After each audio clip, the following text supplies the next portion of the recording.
السلام علیکم ناظرین، وزیر اعظم عمران خان پاکستان نے ایک بار پھر پوری دنیا کے مسلمانوں کا دل جیت لیا ہے، کیونکہ اس بار وزیر اعظم عمران خان نے ترک صدر کو فون کر کے کہا ہے کہ بھائی اب جیسے پہلے ہم علیحدہ فرانس کے خلاف احتجاج کر رہے تھے، بائیکاٹ کر رہے تھے، اب ہم نے مل کر یہ کام کرنا ہے تاکہ فرانس کو مزید نقصان پہنچایا جا سکے۔ اور ترکی کو فون کر کے یہ بات کہنے کی ضرورت اس لیے پیش آئی ہے ناظرین کیونکہ ترکی فرانس کا معاشی طور پر، تجارتی طور پر ایک بہت بڑا پارٹنر تھا، اور جب فرانس کے خلاف ترکی نے بائیکاٹ کا اعلان کیا تو سب سے زیادہ نقصان جو ہے فرانس کو اسی وجہ سے ہوا کیونکہ ترکی نے ان کی پروڈکٹس لینا یا ان کو پروڈکٹس دینا بند کر دی تھی۔ اب ترک صدر کے اس بیان کے بعد جب پوری دنیا کی جو مسلمان ہیں ان میں غم و غصہ پایا جاتا تھا کہ فرانس کا جو صدر ہے اس نے بھی ان خاکوں کی حمایت کی تھی، تو اس کے بعد جب فرانس کو نقصان اٹھانا پڑا ہے تو اب فرانس کا جو صدر ہے اس کی عقل ٹھکانے پہ آ گئی ہے، اور اب اس نے اپنے جاری کردہ ایک بیان میں کہا ہے کہ میں تو ان خاکوں کے بڑا خلاف ہوں اور نہ ہی میں ان خاکوں کو سپورٹ کرتا ہوں، بلکہ یہ خاکے تو ایک آزاد اخبار کی جانب سے شائع کیے گئے تھے، مگر شاید اس کی اس منافقت کو پوری امت مسلمہ جانتی ہے کہ جب یہ خاکے شائع کیے گئے تو فرانس کی جو سرکاری عمارتیں ہیں ان کے اوپر ان کو شائع کیا گیا، ان کے لٹکایا گیا، بڑے بڑے بینرز بنا کر لگائے گئے، اور یہ سب اسی صدر کے کہنے پر، اسی صدر کی مرضی سے ہوا تھا۔ اور اس کے ساتھ ساتھ جو فرانس کا صدر ہے اس نے یہ بھی کہہ دیا ہے کہ جی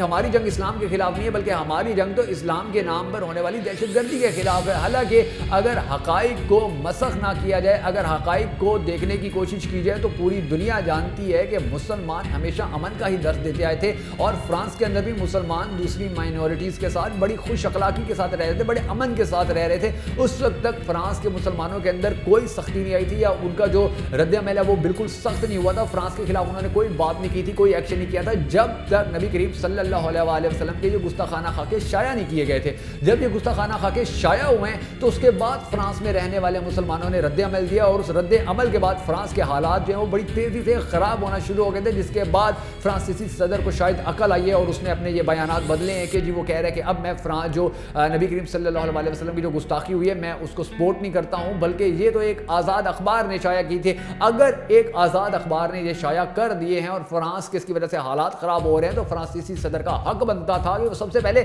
اس اخبار کو ہی بین کرتا، اس کے اوپر پابندی لگاتا، اس کو سیل کر دیتا، کیونکہ اس اخبار کی وجہ سے فرانس کے اندر حالات خراب ہو رہے ہیں، پوری دنیا فرانس کا بائیکاٹ کرنا شروع ہو گئی ہے، مسلمان جو ہے وہ فرانس کے خلاف کھل کر سامنے آ گئے ہیں، احتجاج کر رہے ہیں، نعرے لگا رہے ہیں اور فرانسیسی صدر کی تصویریں جلا رہے ہیں، اور دوسری طرف جو فرانسیسی جو پروڈکٹس ہیں جو ان کے آنر ہیں اب وہ بھی مجبور ہو گئے ہیں مسلمانوں سے یہ کہنے پر مجبور ہو گئے ہیں کہ بھائی ہمارا اس میں کیا قصور ہے، ایک اخبار نے خاکے چھاپے ہیں اور آپ نے ہماری پروڈکٹس کا بائیکاٹ کرنا شروع کر دیا، ہمارے تو مزدور جو ہیں اب وہ بھی بڑی مشکلات کا سامنا کرنے پر مجبور ہیں، کیونکہ اب جب پروڈکٹس بک ہی نہیں رہی ہیں، پروڈکٹس آ ہی نہیں رہی ہیں تو ہم اپنے مزدوروں کو سیلریز کہاں سے دیں، تنخواہیں کہاں سے دیں، یا جو ان کی مراد ہیں وہ ان کو کیسے دیں۔ تو اسی کے ساتھ ساتھ مسلمانوں میں وہ لوگ جو یہ کہہ رہے تھے کہ ہم فرانس کا بائیکاٹ کر کے ہم ان کا کیا بگاڑ لیں گے، یا ہم فرانس کا بائیکاٹ کر کے اس کو بھلا کتنا نقصان دے لیں گے، اب آپ کو نظر آ جانا چاہیے کہ فرانس کا بائیکاٹ کرنے کے بعد پوری دنیا کے مسلمانوں کو ایک واضح پیغام ملا ہے کہ ہم کسی بھی ملک کا بائیکاٹ کر کے اس کو نقصان پہنچا سکتے ہیں، ہم کسی بھی ملک کا معاشی طور پر بائیکاٹ کر کے اس کو نیچا دکھا سکتے ہیں۔ جس طرح فرانس کا صدر گھٹنے ٹیکنے پر مجبور ہو گیا، اور جیسے ہی اس نے گھٹنے ٹیکے اب وزیر اعظم عمران خان صاحب نے ترکی کے ساتھ مل کر جس طرح اعلان کیا کہ اب مل کر ہم فرانس کا بائیکاٹ کریں گے، تو اس سے انشاءاللہ فرانس کی جو رہی سہی کسر ہے وہ بھی ختم ہو جائے گی، اور فرانس کا جو نقصان ہے وہ ڈبل ہو جائے گا۔ اب